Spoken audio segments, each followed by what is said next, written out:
시청자 여러분 안녕하세요. 보키입니다. 연말정산 신고기간이 다가오면서 이제 스마트를 사용하고 있는 우리 고객사들도 연말정산 준비를 하고 있을 거예요. 연말정산 근로소득 원천징수 영수증 메뉴에 해당 사원을 반영하고 나서 급여 데이터를 수정할 게 있어서 예를 들면 비과세나 감면 설정 등 데이터를 수정하려고 하면은 하나 팝업 창이 나오면서 수정이 안 될 거예요. 이미 연말정산 근로소득 원천징수 영수증 연말에 해당 사원의 연말정산이 반영되어 있습니다. 연말정산 근로소득 원천징수 영수증 메뉴에서 해당 사원을 삭제 후 입력하시기 바랍니다. 라는 내용일 텐데요.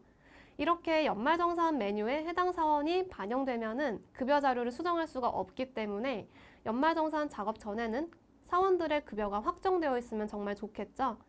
그래서 오늘은 급여 자료 입력 메뉴에서 연말정산과 관련된 부분을 체크해 보도록 할게요. 프로그램 같이 한번 볼게요. 스마트의 프로그램을 실행하여 인사급여 아이콘을 클릭하고 근로연말 탭, 근로소득 관리 안에 급여 자료 입력, 그리고 급여 일괄 입력 메뉴가 있습니다. 인사 환경 설정 메뉴의 급여 입력 방법을 어떻게 선택하느냐에 따라서 두 가지의 메뉴로 나눠서 사용할 수가 있는데요. 기초 데이터 탭을 클릭하여 인사 환경 설정 메뉴를 실행하게 되면 원천 탭에서 급여 입력 방법 1번 월별인지 2번 일괄인지에 따라서 사용하는 메뉴가 구분되어져 있습니다. 1번 월별을 사용할 경우라면 급여 자료 입력 메뉴에서 급여 작업을 진행하면 되고 2번 일괄을 선택했을 경우라면 급여 일괄 입력 메뉴에서 급여 작업을 진행해야 합니다. 이번 영상에서는 보편적으로 많이 사용하고 있는 급여 자료 입력 메뉴를 가지고 설명을 드리도록 하겠습니다. 급여 자료 입력 메뉴는 사원 등록에 등록된 직원들을 대상으로 급여를 입력할 때 사용하는 메뉴인데요. 급여 자료 입력 메뉴를 실행하여 급여를 지급할 귀속 연월, 그리고 급여 구분을 선택합니다. 1번 급여로 선택해 볼게요. 이렇게 급여 구분을 선택하니 전월 데이터를 복사하시겠습니까? 라는 팝업 창을 확인할 수 있습니다. 전달에 급여 데이터가 입력되어 있고 해당 귀속월에는 지급일자가 생성되어 있지 않다면 프로그램에서는 이렇게 지금과 같은 전월 복사 팝업 창을 띄워주게끔 되어 있는데요. 전달과 동일하게 급여 데이터를 복사해서 사용할 경우에는 얘를 클릭하고 아니오를 클릭하면 급여를 직접 입력하고 복사 후 재계산을 클릭하면 전월급여를 복사한 다음에 소득세, 지방소득세 등이 재계산됩니다. 저는 얘를 클릭하여 전달 급여 데이터를 복사해 오도록 하겠습니다. 이렇게 조회된 급여 데이터에서 이생산 사원의 급여 데이터를 조금 보려고 하는데요. 이생산 사원의 급여 데이터를 조회를 하니 20만 원이 비과세로 적용된 것을 확인할 수 있습니다. 급여 자료 입력 메뉴 오른쪽에 지급 공제 조회 구분값을 2번 전체 사원 현재가 아니라 이생산 사원의 데이터를 보기 위해서 1번 현재 사원 당월로 조회를 해보도록 할게요. 1번 현재 사원 당월로 조회를 하고 나니 20만 원이 연장근로수당이 비과세로 적용된 것을 확인할 수가 있는데요. 지급수당이 비과세로 반영되기 위해서는 기능모음의 수당 공제 등록에 비과세 설정이 되어 있어야 합니다. 지금은 수당 공제 등록이 비활성화되어 있는 것을 확인할 수가 있는데요. 이렇게 급여 데이터가 조회가 되어 있는 상태에서는 수당 공제 등록이 활성화가 되지 않습니다. 따라서 급여 데이터에서 키보드 ESC 키를 클릭하여 급여 데이터를 닫아주거나 그게 아니라면 급여 귀속 연월을 선택하거나 아니면 급여 구분을 이렇게 클릭하게 되면 급여 데이터가 비활성화가 되고 이 상태에서 기능 모음의 수당 공제 등록이 활성화되는 것을 확인할 수 있습니다. 수당 공제 등록 창에서는 급여에 대해서 과세나 비과세 그리고 감면을 설정할 수 있고 비과세 같은 경우는 비과세 감면 설정 탭에 등록이 되어 있어야만 해당 항목을 반영하여 수당에서 비과세 수당으로 적용을 할 수가 있습니다. 식대나 연장근로수당과 같은 비과세는 이미 프로그램에서 비과세 감면 설정 탭에 기본값으로 등록이 되어 있어서 수당 등록 탭에서 식대, 연장근로수당 이렇게 수당 등록만 추가적으로 진행을 하면 되지만 만약 비과세 감면 설정 탭에 기본값으로 등록되어 있지 않은 비과세를 사용해서 우리 회사에서 급여를 지급해야 한다면 반드시 비과세 감면 설정 탭에서 비과세가 맞게 설정이 되어 있는지를 확인을 하고 급여 작업을 진행해야 합니다. 또한 비과세 항목 중에서 연구개발비 그리고 기타 비과세 같은 경우는 비과세 코드란이 지금 비어있는 것을 확인할 수가 있는데요. 연구개발비와 기타 비과세는 여러 개의 비과세 코드 중에서 하나를 선택하여 사용을 해야 합니다. 이렇게 여러 개의 코드 중에서 하나를 선택해서 사용을 해야 되기 때문에 프로그램에서는 공란으로 반영을 하고 있으니 만약 해당 비과세를 적용해야 하는 사업장이 있다면 우측 상단의 코드 참고사항 버튼을 클릭하여 올바른 비과세 코드를 선택한 뒤 급여 작업을 진행하시기 바랍니다. 그리고 조특법 개정사항으로 내국인 우수인력 국내 복귀 시 소득세 감면 해당 항목이 신설되었는데요. 프로그램에서도 이미 이렇게 업데이트가 되어 있고 해당 비과세 코드가 T50번으로 업데이트가 되어 있기 때문에 감면 코드를 사용해야 한다면 T50번을 사용하여 감면 추가 또는 수당 등록을 진행해주면 됩니다. 이때 비과세 감면 설정 탭 하단의 붉은색 참조사항처럼 감면소득 T01부터 T50번까지는 비과세 공제 한도를 입력하지 않습니다. 만약 입력했더라도 코드란에서 해당하는 감면소득 코드를 선택할 경우 프로그램에서는 기존에 입력된 비과세 공제 한도를 지워주기 때문에 해당 부분은 참고해서 사용해 주시기 바랍니다. 비과세 감면 설정 탭을 마저 확인해 보도록 하겠습니다. 비과세 감면 설정 탭의 제일 우측에는 지급 명세란이 있는데요. 지급 명세란은 제출 그리고 미제출로 구분되어 있습니다. 근로소득 원천징수 영수 중에 비과세 및 감면소득 명세란에 표기를 해서 제출할 비과세인지 아니면 미제출할 비과세인지를 나타냅니다. 조금 전에 안내해드린 것처럼 지급명세 제출 미제출 구분도 역시 상단에 코드 참고사항 버튼을 클릭하여 2020년 기속분 비과세별 지급명세서 작성 여부를 확인할 수 있습니다. 그럼 예를 들어서 비과세 중 육아수당을 등록해 보도록 하겠습니다. 육아수당 같은 경우는 비과세 감면 설정에 기본적으로 Q01 코드로 기본 등록이 되어 있기 때문에 수당 등록 탭으로 이동하여 수당을 등록하면 됩니다. 수당 등록 시 코드는 순차적으로 자동 체번되기 때문에 수당명을 육아수당이라고 입력을 하고 과세 구분은 비과세 2번 그리고 비과세 감면 코드는 조금 전에 확인했던 육아수당 Q01 코드를 선택하여 입력하면 됩니다. 만약 비과세 감면 설정에만 등록이 되어 있고 여기 수당 등록 탭에는 비과세 수당이 등록되지 않았다면 급여 자료 입력 시 해당 수당 항목이 조회가 되지 않기 때문에 반드시 비과세 감면 설정 탭 그리고 수당 등록 탭 모두 확인해야 합니다. 그럼 수당 등록 탭에 등록한 육아수당이 급여 자료 입력에서 조회되는지 확인해 보도록 하겠습니다. 이렇게 육아수당이 조회된 것을 확인할 수 있습니다. 추가로 수당 등록 탭 하단 붉은색 글씨로 안내되어 있는 참고사항을 보도록 하겠습니다. 먼저 성과공유 중소기업 경영 성과급 감면 T30번 코드죠. 그리고 중소기업 핵심인력 성과보상기금 소득세 감면 T40번 코드로 급여 자료 입력에 감면 대상 수당을 추가 등록해서 입력을 했더라도 프로그램에서 해당 감면되는 소득세를 직접 계산을 해줄 수가 없습니다. 따라서 프로그램에서 자동 계산되지 않으니 직접 계산하여 입력하라는 내용이고요. 그리고 두 번째는 2020년 소득세법 개정 내용이네요. 고용보험법에 따른 급여로서 배우자 출산휴가 급여에 대한 소득세가 비과세 대상으로 추가가 됐잖아요.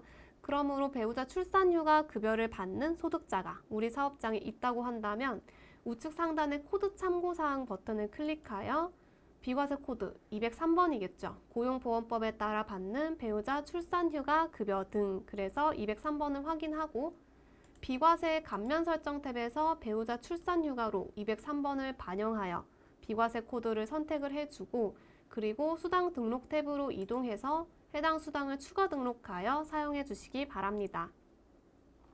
이렇게 수당을 등록하고 나서 옆에 항목을 보니까 월정란이 있는데요. 월정란은 직종이 생산직이고 그리고 연장근로수당에 대해서 비과세를 받는 사원이 있다라고 하는 사업장은 반드시 확인해야 하는 부분입니다. 생산직 연장근로수당이 비과세로 설정되기 위해서는 앞서 사원 등록 영상에서 안내드렸던 것처럼 첫 번째, 직종이 생산직 직종에 근무를 해야 하고, 그리고 2020년 개정세법 내용인데요. 두 번째, 전년도 총급여가 2,500만 원에서 3,000만 원으로 확대되었기 때문에 전년도 총급여가 3,000만 원을 넘지 않아야 합니다. 그리고 마지막으로 월정급여가 210만 원 이하여야 되는데요. 지금 여기서 마지막 조건, 월정급여에 해당하는 부분이 바로 이 급여자료 입력의 월정란입니다. 월정란에 동그라미 표시가 되어 있는 수당들의 금액을 다 합산하여서 210만 원을 넘어간다면 비과세를 적용받을 수가 없는데요. 사원 등록에서 생산직 등 여부가 여, 그리고 연장근로 비과세 여부가 여로 되어 있다고 해도 급여자료 입력에서 당월 기속급여에 월정급여 금액이 210만 원을 초과한다면 급여자료 입력에서는 연장근로수당이 비과세로 적용될 수 없습니다. 그럼 이 생산사원의 데이터를 보도록 할게요. 지금 이 사원은 기본급 200만 원만 있어서 월정급여가 210만 원을 넘지 않고 있는데요. 기능모험에서 수당 공제 등록을 봤을 때 지금 직책수당도 월정에 동그라미가 표시가 되어 있죠. 그럼 저는 이 생산사원에 대해서 직책수당에 11만 원을 추가를 해볼게요. 11만 원을 추가를 하게 되면 200만 원, 그리고 11만 원을 합산해서 211만 원이 되는데요. 이렇게 211만 원이 됨과 동시에 비과세가 제외되는 것을 확인할 수 있습니다. 조회 구분을 1번 현재 사원 당월로 좀 볼게요. 그럼 연장근로수당이 과세로 반영된 것을 확인할 수 있습니다. 기존 200만 원일 때 연장근로수당 20만 원이 비과세로 반영되었었는데 현재 직책수당에 11만 원을 넣으면서 비과세로 반영된 금액이 없는 것을 확인할 수 있습니다. 또한 연장근로수당은 연한도 240만 원까지만 비과세를 적용받을 수 있기 때문에 만약 우리 회사의 생산직 사원 중에서 연장근로수당 금액이 비과세가 더 이상 적용이 안 돼요.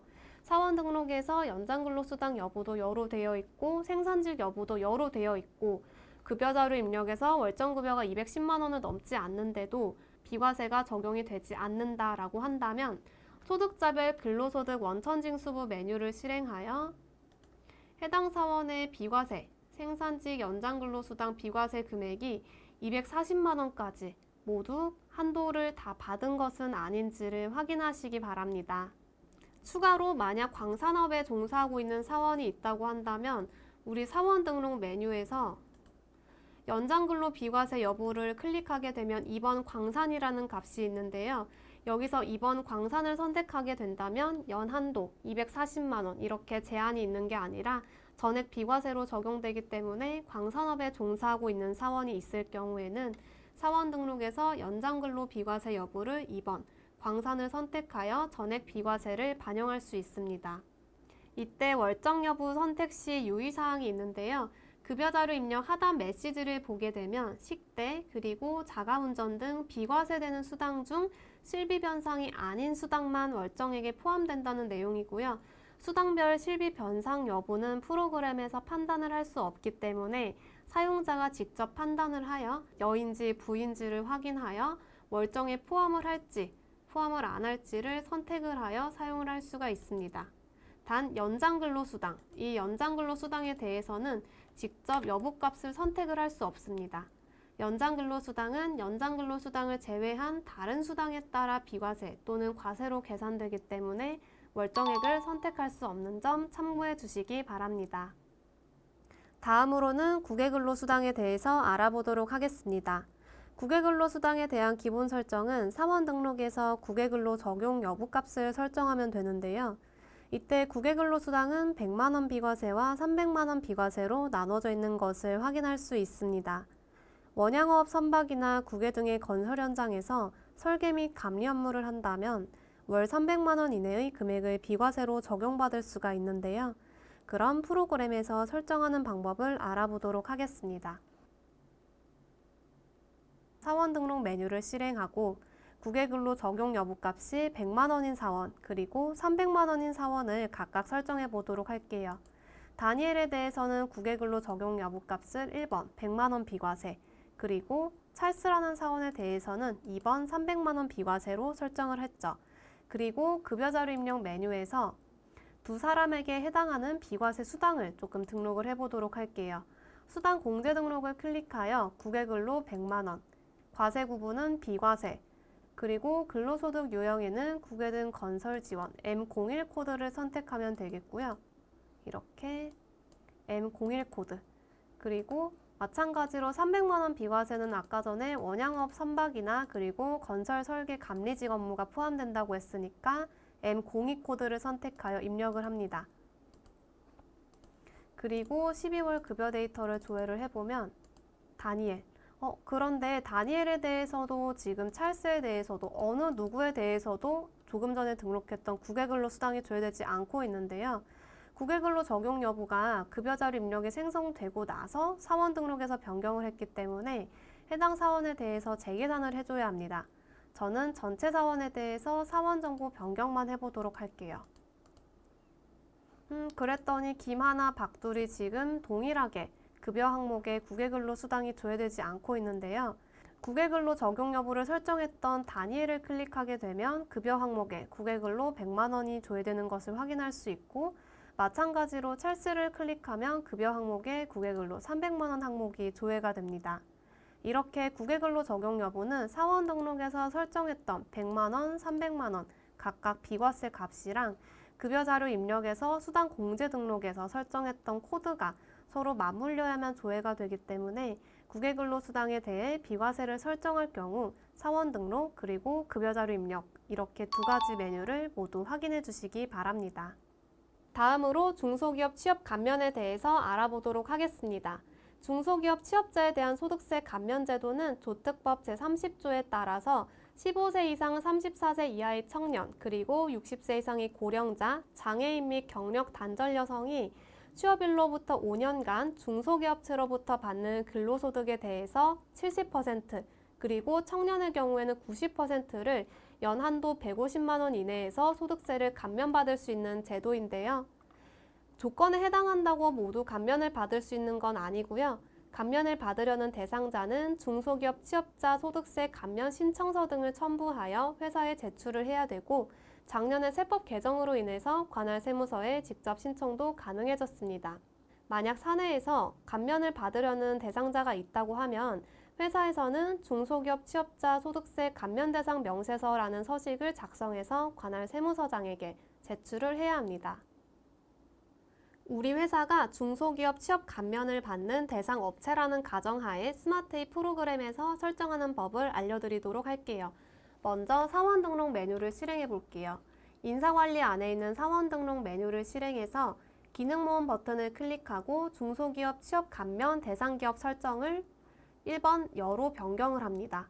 우리 회사가 감면 대상이 맞다고 하면 0번 부에서 1번 여로 변경을 한 뒤 적용 버튼을 클릭하게 되면 우측 상단에 중소 감면업체라고 보라색으로 표기가 되는 것을 확인할 수 있습니다. 이 상태에서 신규 입사자가 들어오게 된다면 주민등록번호를 기준으로 입사일자와 비교하여 감면 여부값 그리고 감면율을 설정해 주도록 되어 있는데요. 예를 들어서 박감면 사원의 데이터를 보도록 할게요. 박감면 사원은 주민번호가 900101, 90년 1월 1일 출생이고요. 청년의 나이에 해당하죠. 그리고 입사년월일도 지금 2019년 1월 1일로 2019년 이후에 취업한 것으로 확인할 수 있습니다. 관리사항 탭을 클릭해보면 중소기업 취업 감면 여부는 감면 대상이기 때문에 1번 여로 반영이 되었고, 감면 기간 시작일은 입사년월일이 반영되고, 그리고 감면율은 90%가 반영된 것을 확인할 수 있습니다. 감면 대상 같은 경우는 0번 급여자료 입력과 1번 연말정산 자료 입력이 있는데요. 급여를 매달 지급받을 때 소득세를 감면받는다면 0번 급여자료 입력을 선택하고, 그게 아니라 연말정산 때 한꺼번에 감면 적용을 받을래요 라고 한다면 1번 연말 자료 입력을 눌러서 사용할 수 있습니다. 사원 등록에서 중소기업 취업 감면 여부를 확인하여 감면 정보가 맞는지를 확인하고, 만약 감면 정보가 실제로 알고 있는 정보와 다르다고 하면 변경하여 사용하시기 바랍니다. 그럼 박감면 사원의 데이터를 급여자료 입력에서 조회해 보도록 하겠습니다.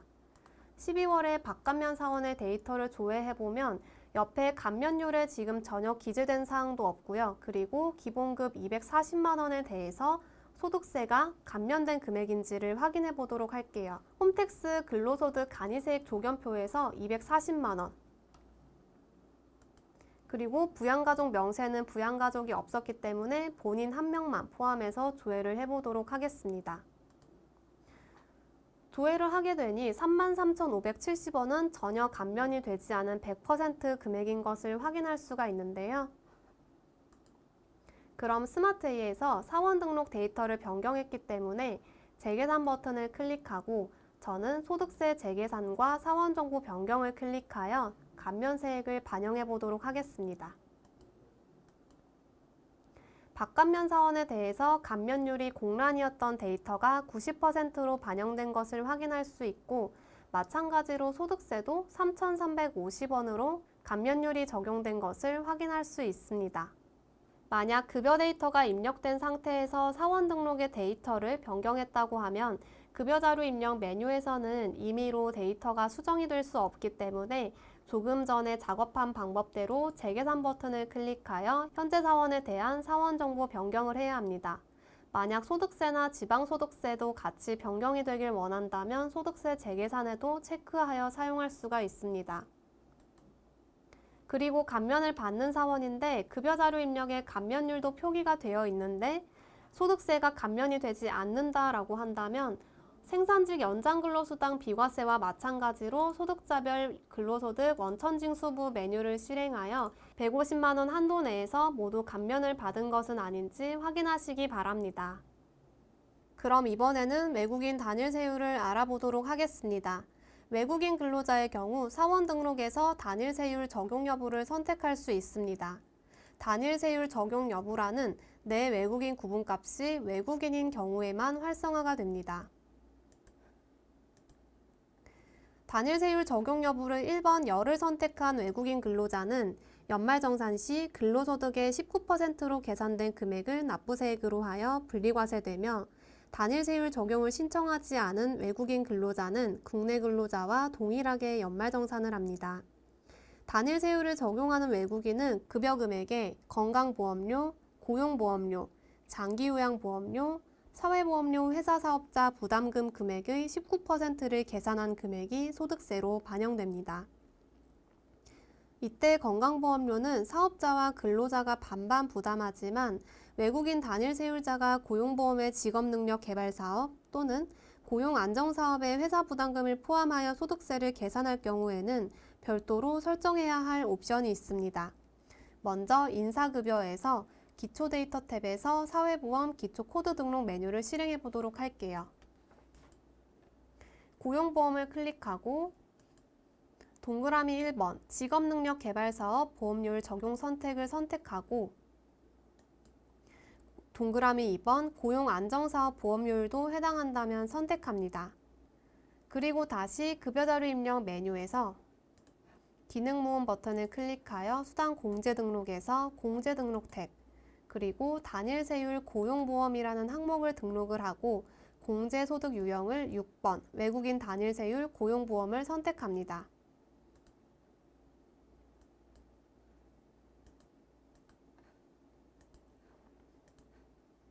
다시 12월 급여를 조회해 보도록 하겠습니다. 단일세율 적용자의 급여를 확인하면 기본급 금액의 0.25%를 곱해서 단일세율 고용보험란에 25,000원이 반영되고 소득세 같은 경우는 국민연금 금액을 제외하고 단일세율 고용보험 금액을 합산한 금액의 19%가 반영됩니다. 다음으로 급여자료 입력 메뉴 상단의 툴바를 보도록 하겠습니다. 상단 지급일자 툴바를 눌러서 급여대장의 지급일자를 변경할 수 있고 잘못 생성된 지급일자를 삭제할 수도 있습니다. 그런데 지금 보면 지급일자 버튼이 비활성화되어 있는 걸 확인할 수가 있는데요.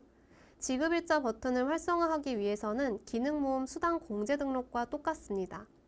키보드에서 ESC 버튼을 눌러서 조회된 급여 데이터를 닫아주거나 귀속연월란이나 급여 구분란을 클릭하여 급여가 조회되지 않게끔 만들어주면 활성화가 됩니다. 지급일자 툴바를 클릭하여 1월부터 12월까지의 지급 구분이라던가 지급일자, 그리고 총지급액, 순지급액 등을 확인할 수 있습니다. 11월 급여 데이터가 현재 존재하고 있는데요. 11월 급여 데이터를 삭제하고 나서 전월 복사를 해보도록 하겠습니다. 지급일자 버튼을 클릭하고 11월 기속월에 지급 구분, 왼쪽 표 말고 오른쪽에 지급 구분만 선택한 뒤 삭제를 해야 합니다. 만약 좌측에 11월을 클릭하고 삭제를 하게 된다면 지금은 지급 구분 데이터가 하나밖에 없어서 괜찮지만 하단에 상여, 급상, 다른 지급 구분이 있을 경우 11월 기속으로 생성된 모든 급여 자료가 삭제되므로 주의하여 사용하시기 바랍니다. 그럼 11월에 지급 구분만 선택하여 데이터를 삭제해 보도록 할게요. 데이터가 삭제되었고 12월 달 귀속 급여 자료를 선택한 다음 하단의 복사 버튼을 클릭하여 몇 월 데이터로 복사할지를 선택할 수 있습니다. 11월 데이터를 삭제하였기 때문에 저는 11월로 데이터를 복사해 보도록 할게요. 12월의 급여 데이터가 11월 달로 동일한 데이터가 복사된 것을 확인할 수 있습니다. 다음으로 문의가 가장 많은 지급일자 변경 방법을 알아보도록 하겠습니다. 12월 기속급여에서 12월 24일의 날짜를 다른 날짜로 변경을 해보도록 할게요. 하단의 변경 버튼을 클릭하고 지급일자란에 커서가 가 있는 것을 확인한 뒤 날짜를 2020년 12월 20일로 변경을 할 거고요. 그리고 나서 변경 해제를 눌러보도록 할게요. 변경 해제를 누르게 되면 수정사항이 적용된 것을 확인할 수 있습니다. 급여 데이터를 삭제한 뒤에 전월 복사를 할 경우 유의사항을 안내드리겠습니다. 조금 전에 우리가 11월 급여 데이터를 삭제를 했었는데요. 11월 급여 데이터를 조회하면 김하나 사원에 대해서는 전월 데이터가 똑같이 따라오지 않은 것을 확인할 수가 있습니다. 해당 사원이 연말정산 근로소득 원천징수 영수증 메뉴에 반영이 되어 있어서 데이터가 복사되지 않은 건데요. 만약 해당 사원의 급여 데이터를 수정해야 한다면 연말정산 근로소득 원천징수 영수증 메뉴를 실행해서 연말 탭에서 해당 사원을 삭제를 하고 그리고 급여 자료 입력해서 다시 한번 급여를 수정하고 만약 급여가 수정되지 않길 원한다면 상단의 마감 버튼을 클릭하여 사용하면 됩니다. 여기까지 급여자료 입력 메뉴에 대한 사용 방법, 그리고 연말정산 시 반영되는 항목에 대해서 알아보는 시간을 가져봤는데요. 연말정산 작업을 하다가 급여 데이터를 수정하려고 하면은 연말정산 메뉴에서 사원을 삭제하고 급여자료 입력 메뉴를 들어가서 다시 급여를 수정하고 연말정산 근로소득 원천징수 영수증 메뉴에서 기존에 했던 작업을 또 다시 해야 되니까 급여자료 입력 메뉴에서 확정된 급여가 있다면 조금 덜 번거롭게 쉽고 빠르게 작업을 할 수가 있겠죠? 이 영상이 도움이 되었길 바라면서 저는 다음 영상에서 찾아뵙도록 하겠습니다. 감사합니다.